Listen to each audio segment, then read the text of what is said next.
خدا سے پہلے کیا تھا اور اللہ کو کس نے تخلیق کیا،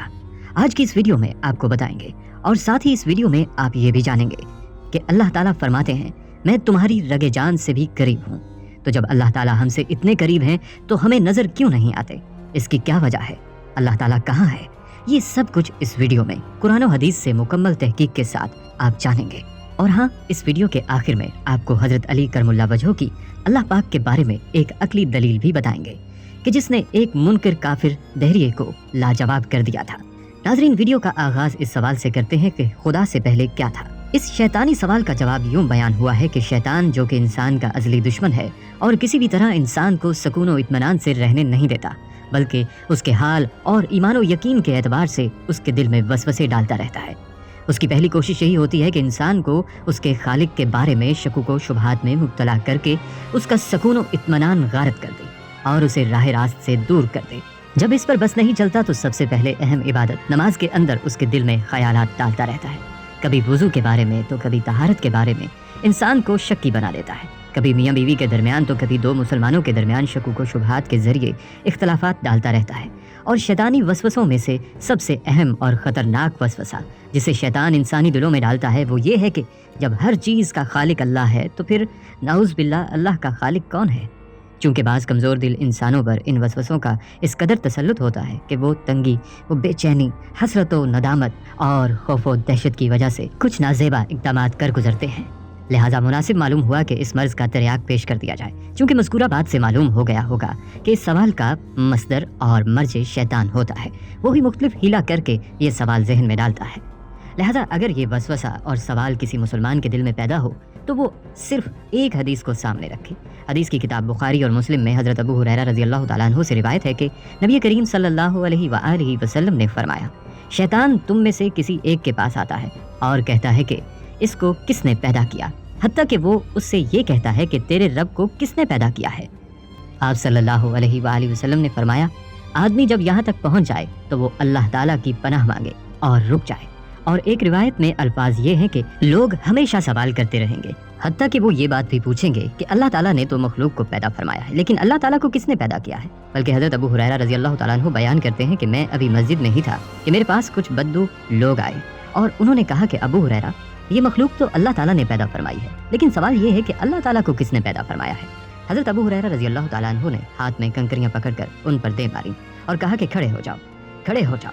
میرے خلیل محمد صلی اللہ علیہ وآلہ وسلم نے بالکل سچ فرمایا ہے۔ بلکہ حضرت انس بن مالک رضی اللہ تعالیٰ عنہ سے بھی روایت ہے کہ رسول اللہ صلی اللہ علیہ وآلہ وسلم نے فرمایا، اللہ تعالیٰ نے ارشاد فرمایا ہے، آپ کی امت کے لوگ ہمیشہ یہ سوال کرتے رہیں گے کہ یہ کیا ہے، حتیٰ کہ وہ کہیں گے کہ اس مخلوق کو اللہ تعالیٰ نے پیدا فرمایا ہے تو اللہ تعالیٰ کو کس نے پیدا کیا؟ علامہ طیبی رحمۃ اللہ علیہ فرماتے ہیں کہ اس بارے میں حکم یہ ہے کہ وسوسہ کے وقت اللہ تعالیٰ کی پناہ طلب کی جائے اور کسی دوسرے کام میں مشغولیت اختیار کر لی جائے، لیکن اس کے بارے میں یہ حکم نہیں ہے کہ اس پر غور کیا جائے اور دلیل دی جائے، کیونکہ اس بات کا علم کہ اللہ اپنے موجد سے بے نیاز ہے ایک ضروری امر ہے جس میں کسی قسم کے مناظرہ کو کوئی گنجائش نہیں، اور پھر اس مسئلہ میں زیادہ سوچ وچار کرنے سے انسان کی حیرت میں اضافہ ہوگا، اور جس کا یہ حال ہو اس کا علاج یہ ہے کہ وہ اللہ تعالیٰ کی طرف رجوع کرے اور اسی کی ذات گرامی کے ساتھ وابستگی اختیار کرے۔ اس حدیث میں ایسے امور کے بارے میں کثرت سوال کی مذمت کا اشارہ بھی ہے جن سے آدمی کو کوئی فائدہ نہ ہو اور وہ ان سے بے نیاز ہو۔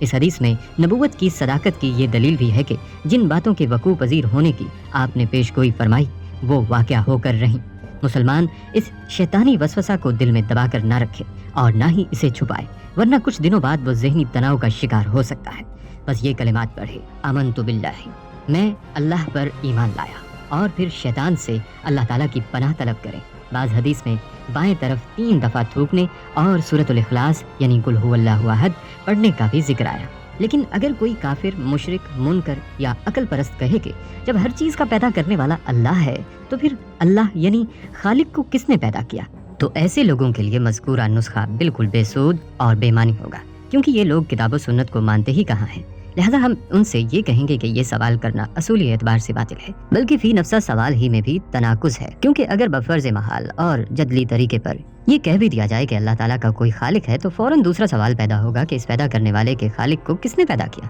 پھر پیدا کرنے والے کے خالق کو کس نے پیدا کیا، پھر اس کے پیدا کرنے والے خالق کے خالق کو بھی کوئی پیدا کرنے والا ہے، تو یہ سلسلہ چلتا رہے گا اور کبھی ختم ہی نہیں ہوگا۔ اور اس تسلسل سے یقینی طور پر لازم آئے گا کہ کائنات کا کوئی خالق ہی نہیں ہے، کیونکہ جب ہم یہ کہیں گے کہ کائنات کو پیدا کرنے والے کا بھی کوئی خالق ہے تو اس سے اس کا مخلوق ہونا لازم آئے گا، اور جو مخلوق ہے وہ خالق نہیں ہو سکتا، اور جب خالق نہیں ہو سکتا تو پھر کائنات کو پیدا بھی نہیں کر سکتا۔ مگر کائنات کے وجود سے پتہ چلتا ہے یہ سوال اور فلسفہ ہی سرے سے باطل ہے، کیونکہ کائنات کے وجود کا مطلب ہے کہ اس کا کوئی خالق ہے، اور جو خالق ہوگا وہ مخلوق نہیں ہو سکتا۔ تو خدا سے پہلے کیا تھا؟ اس حوالے سے یاد رکھیں ناظرین، یہ بات اس لیے ذہن میں آتی ہے کہ ہم زندگی کو شعوری پیمانوں سے ناپتے ہیں۔ مثلا ہر آدمی کے ذہن میں یہ بات ہے کہ میں پیدا ہوا اور میری پیدائش کا ذریعہ والدین بنے۔ اس قیاس پر ہر مخلوق کے بارے میں اس کا شعوری مشاہدہ یہی ہے۔ لیکن اگر کوئی انسان شعوری حواس یعنی شک، وسوسہ اور بے یقینی کی دنیا سے آزاد ہو کر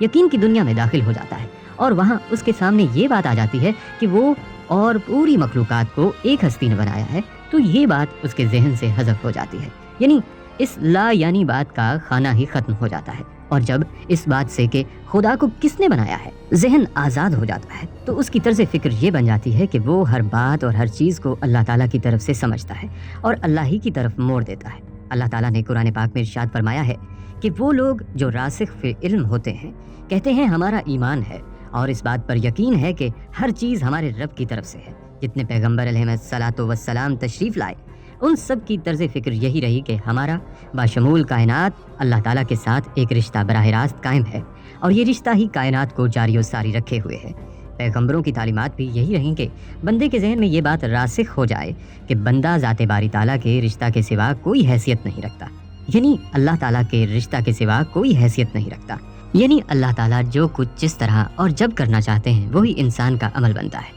ناظرین، یہاں پر یہ بھی سمجھ لیجئے کہ اگر کوئی شخص سوال کرے کہ اللہ کہاں ہے تو اس کا جواب یہ دینا چاہیے کہ اللہ تعالیٰ بغیر مکان کے موجود ہیں۔ یہ تعبیر اہل علم حضرات کی ہے، اسی لیے طلبہ کو سمجھانے کے لیے اللہ تعالیٰ بلا مکان موجود ہے کہہ دیا جاتا ہے۔ عوام الناس چونکہ ان اصطلاحات سے واقف نہیں ہوتے، اس لیے اس عقیدہ کو عوامی ذہن کے پیش نظر اللہ تعالیٰ حاضر و ناظر ہے یا اللہ تعالیٰ ہر جگہ موجود ہے سے تعبیر کر دیا جاتا ہے۔ مشرق و مغرب اللہ تعالیٰ ہی کا ہے، جس طرف پھر جاؤ ادھر اللہ تعالیٰ کا رخ ہے، بے شک میرا رب قریب ہے، قبول کرنے والا ہے۔ حضرت فرماتے ہیں کہ اللہ بندے کی شارک سے بھی زیادہ قریب ہے، لیکن میں صرف سمجھانے کے لیے مثال دیتا ہوں کہ دو کاغذوں کو جب گوند کے ذریعے جوڑا جاتا ہے تو کاغذ اول کاغذ ثانی کے قریب ہو جاتا ہے، لیکن ان کو جوڑنے والی گوند کاغذ اول کی بنسبت کاغذ ثانی سے زیادہ قریب ہوتی ہے۔ انسان کی شارک انسان کے قریب ہے تو اللہ فرما رہے ہیں کہ میں انسان کی شارک سے بھی زیادہ اس کے قریب ہوں۔ دو جڑے ہوئے کاغذوں میں سے ایک کاغذ دوسرے کے قریب ہے لیکن گوند دوسرے کاغذ کے زیادہ قریب ہے،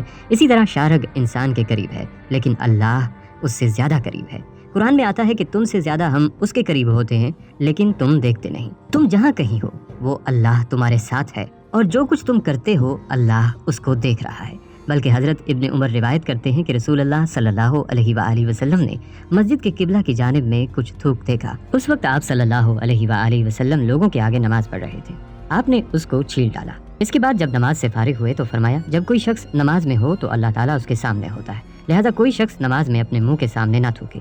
ایک جگہ یہ روایت بیان ہوئی ہے کہ حضرت ابو موسیٰ اشعری رضی اللہ تعالیٰ عنہ سے روایت ہے کہ ہم ایک سفر میں رسول اللہ صلی اللہ علیہ وآلہ وسلم کے ساتھ تھے۔ لوگ زور کی آواز سے تکبیریں کہنے لگے تو آپ صلی اللہ علیہ وآلہ وسلم نے ارشاد فرمایا اپنی جانوں پر نرمی کرو، تم بہرے ہو غائب کو نہیں پکار رہے، تم جسے پکار رہے ہو وہ سننے والا قریب اور تمہارے ساتھ ہے۔ ناظرین، حضرت علی کرم اللہ وجہہ سے بھی ایک منکر الدہریے اور طبعی علوم کے ماہر ملحد فلسفی نے اس امکان وجود باری تعالیٰ اور آخرت پر عقلی جواب کچھ یہ کہتے ہوئے مانگا تھا کہ میں دہریہ ہوں، اس لیے میری تسلی عقلی جواب سے ہوگی، نقلی یعنی نقل شدہ علوم قرآن پاک اور احادیث مبارکہ کے علوم جواب سے نہیں کہ یہ قبر حشر آخرت خدا سب گھڑی ہوئی کہانیاں ہیں، مر کر ہم بھی ختم مٹی اور تم خدا پرست بھی مٹی، ختم،